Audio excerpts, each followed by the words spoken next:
Good morning and welcome back to Real Effects Friday. So last Friday I was talking about the NAR settlement from the buyer's point of view, and today I'm going to share a little bit of information about the sellers and kind of what the listing agreement looks like. That's the biggest change on the seller side. Well, one of the changes, there's been a lot of changes going on, but the listing agreement. So sellers, you really have three options when it comes to the listing agreement. Option number one is you have a spot where you can actually put in an actual specific percentage that you might be willing to offer to the buyer agent.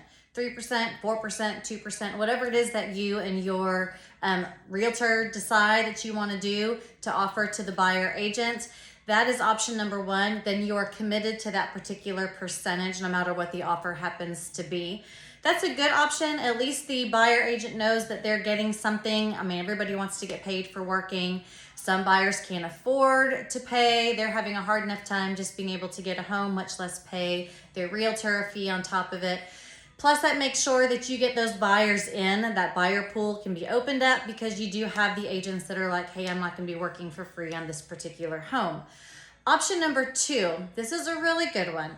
This is kind of where you put in that you will pay up to a certain percentage or up to a certain dollar amount.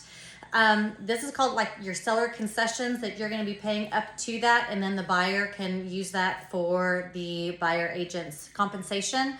This is a good one because this does not hold you to a specific percentage or a specific amount. If you're saying I'll pay up to a certain amount, that can be negotiable when those contracts or offers come in. So you can look at what the buyer's offering, you can negotiate that in. You're not set to any specific percentage like with option one. So that's a really good one as well. You're still offering something, you're still willing to help out the buyer by helping with the buyer rep or the buyer agent compensation, but it doesn't hold you to a specific amount. So that's a really good option too.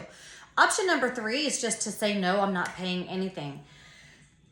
That's your choice. As a seller, you can choose to do that. That might limit your buyer pool because, again, agents don't want to go and work for free knowing that they're not going to pay anything, especially if their buyer is saying, this is all I can afford, this is all I'm pre-qualified for, and I can't afford your compensation as well. So those are just conversations that you'll need to have with your realtor. Last week, I talked about buyers having those same conversations with their realtors.